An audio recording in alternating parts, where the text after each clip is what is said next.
Cette montée en Ligue Magnus, eh bien, ce que je vous propose, c'est de revivre ces moments magiques qui ont conclu la saison dernière avec ce match en apothéose. Allez, c'est parti pour revivre ce grand moment.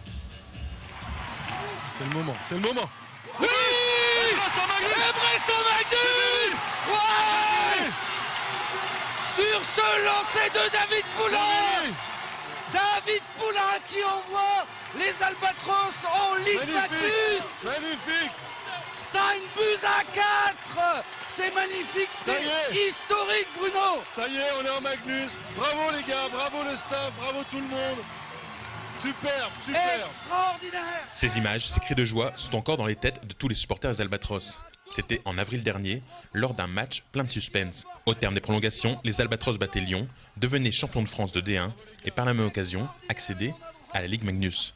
Une soirée et une saison qu'ils n'ont pas oubliée. C'est parti. Ça fait 10 ans, on attend ça.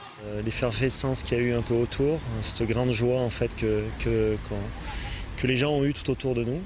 Et puis la vie d'un groupe, ce groupe qui a su traverser les épreuves et être uni et faire les sacrifices qu'il fallait pour décrocher la victoire, quoi. C'était ce qui reste, c'est ça, donc c'est une belle aventure humaine.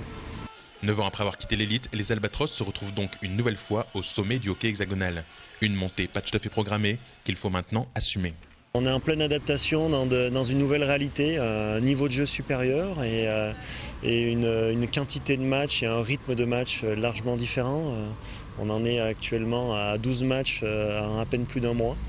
Sur le premier mois, on a fait 11 matchs, donc c'est un rythme pro, solide, auquel il faut qu'on s'adapte et surtout un niveau de jeu et une intensité bien supérieure à la Division 1. En moins d'un mois, les Albatros ont même défié 3 fois les Dragons de Rouen, l'ogre de la Magnus.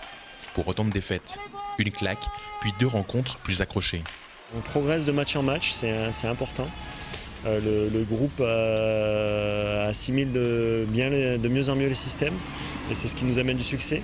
Après, on est vraiment dans un niveau où il faut qu'on livre 100% de ce qu'on est capable de livrer pour être capable de gagner des points dans ce championnat-là. Auteurs de leur première victoire samedi dernier en Ligue Magnus à Chamonix, les Albatros ne pourront pas jouer sur tous les tableaux. Concentrés sur une lutte au maintien où les playdowns seront à tout prix à éviter, il faudra faire des choix. La Coupe de la Ligue donnera l'occasion à Sébastien Oprandi de faire tourner.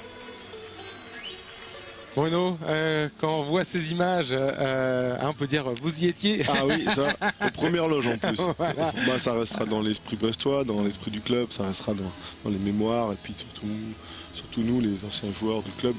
C'était un bon moment parce qu'on a connu la Ligue Magnus à Brest et puis maintenant on est redescendu, on a toujours connu les montées, puis d'un seul coup le club revient dans vraiment ce qui se fait de mieux en France. Ça nous permet de voir aussi des belles équipes, comme ce soir, vous voyez, il y a Angers, une équipe qu'on n'aurait pas vue l'année dernière, à part peut-être un match amical comme ça par hasard pour nous faire plaisir. Mais Rouen, il ne serait jamais venu à Brest.